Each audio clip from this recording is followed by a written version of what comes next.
The serial box theory. మీకు serial box theory గురించి తెలుసా? సీరియల్ బాక్స్ అంటే మీకు సింపుల్గా చెప్పాలి అంటే మన ఇంట్లో చిన్నపిల్లలు పాలల్లో ఎంతో ఇష్టంగా తినే చాకో బాక్సెస్ని సీరియల్ బాక్స్ అంటారు. వీటిలో Trix, honey nut Cheerios, cocoa pebbles, fruit loops and cocoa puffs etcetera. వీటిలో ఏముంది అంటారా? మీరు వీటిని సరిగ్గా గమనిస్తే ఇందులో ఉన్న కార్టూన్ బొమ్మలు కిందకి లేదా పక్కకి చూస్తూ ఉంటాయి. ఇలా ఎందుకు అంటే సాధారణంగా చిన్నపిల్లలు హైట్ చాలా తక్కువగా ఉంటారు. ఇలా ఆ బొమ్మలు పిల్లల్ని చూస్తున్నట్టు ఒక అట్రాక్షన్, ఒక తెలియని ఇష్టం పిల్లల మనసులో ఏర్పడి పేరెంట్స్ని పిల్లలు ఆ సీరియల్ బాక్స్ని కొనేవమని అడుగుతారు. ఇలా కొన్ని కంపెనీలు వాళ్ళ లాభాలను పెంచుకోవడానికి ఇలాంటి సైకలాజికల్ ట్రిక్స్ని ఉపయోగిస్తారు.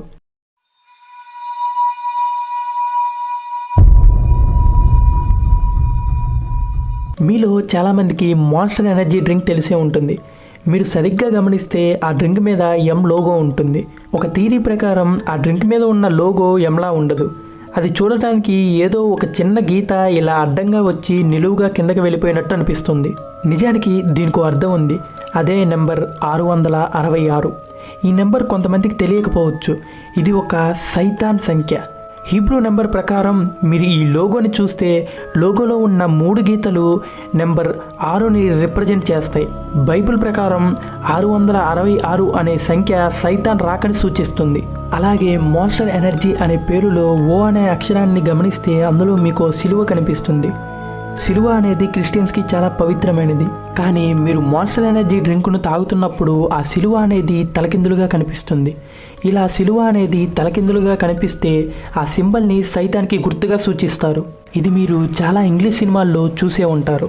అలాగే మాన్స్టర్ ఎనర్జీ స్లోగన్ కూడా unleash the beast come with us అని ఉంటుంది.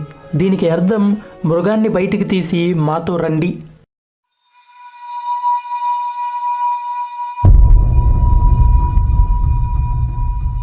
మనందరికీ క్రిస్మస్ అనగానే గుర్తొచ్చేది క్రిస్మస్ ట్రీ లేదా శాంటా క్లాస్. శాంటా అనగానే ఒక ముసలాయన రెడ్ కలర్ డ్రెస్లో ఒక మూటలో చాలా గిఫ్ట్లు వేసుకొని అందరి పిల్లలకి కోరుకున్న గిఫ్ట్లు ఇస్తూ ఉంటారని చిన్నప్పటి నుంచి వింటూ ఉన్నాం. కానీ ఒక థియరీ ప్రకారం శాంటాని సైతాన్గా భావిస్తారు. అది ఎలా అంటే శాంటాలోని కొన్ని అక్షరాలు మార్చి చూస్తే సైతాన్ అని వస్తుంది. మనకి చిన్నప్పటి నుంచి శాంటా రెడ్ కలర్ డ్రెస్లో వస్తాడు అని చూపిస్తాడు. అలాగే సైతాన్ కూడా రెడ్ కలర్లోనే ఉంటాడు అని ఉంటుంది. అలాగే క్రిస్మస్ రోజు పిల్లలు వాళ్ళకి ఇష్టమైన వస్తువులు కావాలి అని కోరుకుంటే శాంటా వచ్చి ఇస్తారు అని నమ్ముతారు. అలాగే సైతాన్ యొక్క 7 డెడ్లీ సైన్స్లో ఒకటి గ్రీడ్ అంటే దురాశ, చాలా వాటిని కావాలి అనుకోవటం. ఒకప్పుడు క్రిస్మస్ సెలబ్రేషన్స్ని జీసస్ అప్పుడే పుట్టినట్టు చూపించేవాళ్ళు. కానీ ఇప్పుడు క్రిస్మస్ డే సెలబ్రేషన్స్కి శాంటా రెడ్ కలర్ డ్రెస్సుల్లో అందరికీ గిఫ్ట్లు ఇస్తున్నట్టు క్రిస్మస్ ట్రీస్ని, స్నో ఫ్లేక్స్ని క్రిస్మస్ రోజు డెకరేషన్స్గా వాడుతున్నారు. ఇంకొక థియరీ ప్రకారం ఇలా క్రిస్మస్ డేని జరుపుకోవడానికి కారణం ఇల్యూమినాటి. ఎందుకంటే వీళ్ళు క్రిస్మస్ని క్రిస్టియన్స్ నుండి వేరు చేసి క్రిస్మస్ అంటే ఓన్లీ గిఫ్ట్లు, వస్తువులు కొనుక్కునే పండగలా మార్చేశారని కొంతమంది నమ్ముతారు.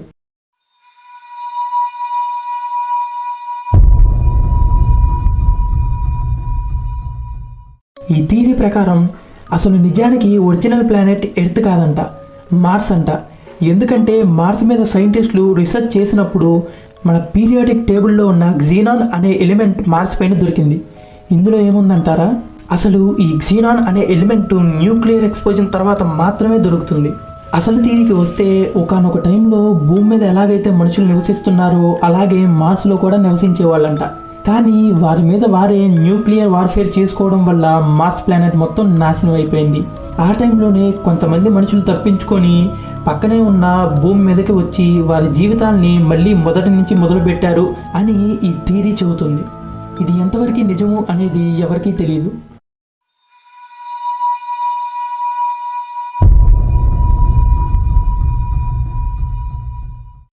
స్టార్బక్స్, మీలో చాలామంది ఈ పేరు వినే ఉంటారు. ఇది చాలా ఫేమస్ కాఫీ హౌస్. అయితే మీరు ఎప్పుడైనా స్టార్బక్స్ లోగోని గమనించారా? మీరు స్టార్బక్స్ లోగోని సరిగ్గా గమనిస్తే ఒక అమ్మాయి కిరీటం పెట్టుకొని ఏవో 2 తోకలు పట్టుకున్నట్టు ఉంటుంది. కానీ అందులో ఉంది అమ్మాయి కాదు. ఆ లోగోలో ఉంది ఒక సైరన్. సైరన్ అంటే ఇవి చూడటానికి అచ్చం జలకన్యలాగే ఉంటాయి. కానీ ఇవి జలకన్యలు కావు. ఇది వేరే జాతికి చెందినవి. ఈ సైరన్స్ అనేవి ఏషియంట్ మరియు గ్రీక్ మైథాలజీలో కూడా ఉన్నాయి. ఇవేం చేస్తాయి అంటే సముద్రంలో ప్రయాణించే నావికుల్ని వాటి అందం మరియు పాటలతో వాళ్ళని ఆకర్షితుల్ని చేసి సైరన్స్ వాళ్ళని దగ్గరికి రప్పించుకునేవి. ఆ తరువాత వారిపై దాడి చేసి క్రూరంగా వారి ఆత్మలన్నింటినీ దొంగలించేవి. దీనికి స్టార్బక్స్కి సంబంధం ఏంటి అనుకుంటున్నారా? ఈ థియరీ ప్రకారం స్టార్బక్స్ వాళ్ళు కూడా సైరన్ని వాళ్ళ లోగోలో పెట్టి కస్టమర్స్ని అట్రాక్ట్ చేస్తున్నారని చాలామంది నమ్ముతారు. స్టార్బక్స్ అనేది ఒక ఫేమస్ కాఫీ హౌస్. చాలామంది స్టార్బక్స్ కస్టమర్స్ చెప్పిన దాని ప్రకారం వాళ్ళు ఒక అడ్వర్టైజ్మెంట్ కూడా చూడలేదంట. వాళ్ళు ఎవరైనా చెప్తే వినటం కానీ లేదా వాళ్ళంతటా వాళ్ళు వెళ్ళటమే తప్ప ఒక్కసారి కూడా వాళ్ళు స్టార్బక్స్ అడ్వర్టైజ్మెంట్ చూసి ఆ కెఫేకి వెళ్ళలేదంట.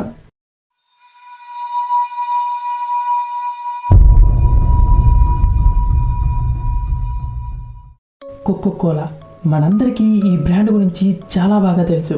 కోకోకోలా ఒరిజినల్ రెసిపీ అనేది ఈ ప్రపంచంలో ఇద్దరికి మాత్రమే తెలుసు.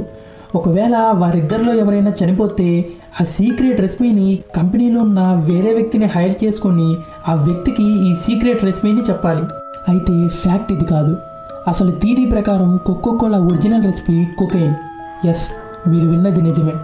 మొదట్లో కోకోకోలాలో కొకైన్ని సీక్రెట్ ఇంగ్రీడియంట్గా ఉపయోగించేవాళ్ళు. కానీ కొన్ని కారణాల వల్ల కొకైన్ని తీసేసి సేమ్ అలాంటి వేరే రెసిపీని ఉపయోగించారు. తరువాత పాబ్లో ఎస్కోబార్ అధికారంలోకి వచ్చిన తర్వాత అతను ఒక డ్రగ్ ఎంపైర్ని నడిపించాడు. ఆ టైంలో మళ్ళీ కోకోకోలాలో కొకైన్ని సీక్రెట్ ఇంగ్రీడియంట్గా కలపడం మొదలుపెట్టారు. చాలా కాలం కోకోకోలాలో కొకైన్ని సీక్రెట్ ఇంగ్రీడియంట్గా కలుపుతూ వస్తున్నారు. కానీ కోకోకోలాలో కొకైన్ కలపడం వల్ల అది హైలీ అడిక్టివ్గా మారిపోయింది.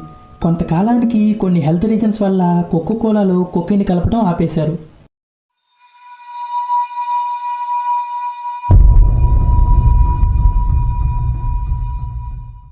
జోసెఫ్ డిటూరీ ఇతను ఒక సౌత్ ఫ్లోరిడా యూనివర్సిటీ ప్రొఫెసర్, అలాగే మాజీ యుఎస్ నేవీ డైవర్ మరియు బయోలాజికల్ ఇంజనీరింగ్లో నిపుణుడు. అయితే ఇతను ఫ్లోరిడా కీ అనే ప్రాంతంలో సముద్రంలో 592 చదరపు అడుగుల లోతులో 100 రోజులు ఉండాలని నిర్ణయించుకున్నాడు.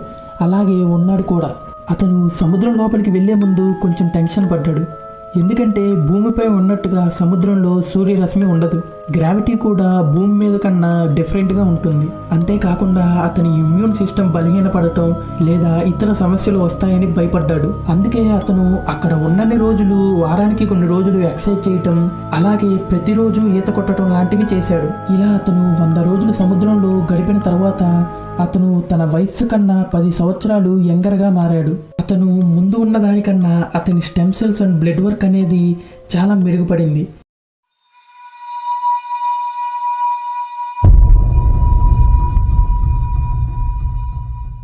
గ్యాటరేడ్ అనే ఒక డ్రింక్ ఉంది. ఈ డ్రింక్లో ఉన్న స్పెషాలిటీ ఏంటంటే మీరు హైడ్రేటెడ్గా ఉన్నప్పుడు, అంటే మీ బాడీలో ఉన్న వాటర్ లెవెల్స్ ఎక్కువగా ఉన్నప్పుడు మీకు దాహం వేయదు. అలాంటప్పుడు మీరు ఈ డ్రింక్ని తాగితే ఇది చాలా పుల్లగా ఉంటుంది.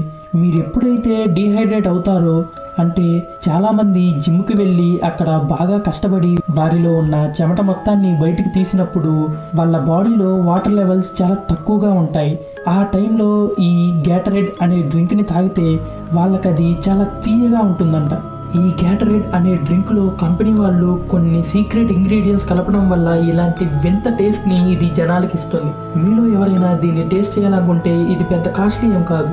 అమెజాన్లో మీకు 500 ml కేవలం 50 రూపాయలకే దొరుకుతుంది. మీలో ఎవరైనా ట్రై చేసి కింద కామెంట్ సెక్షన్లో కామెంట్ చేయండి.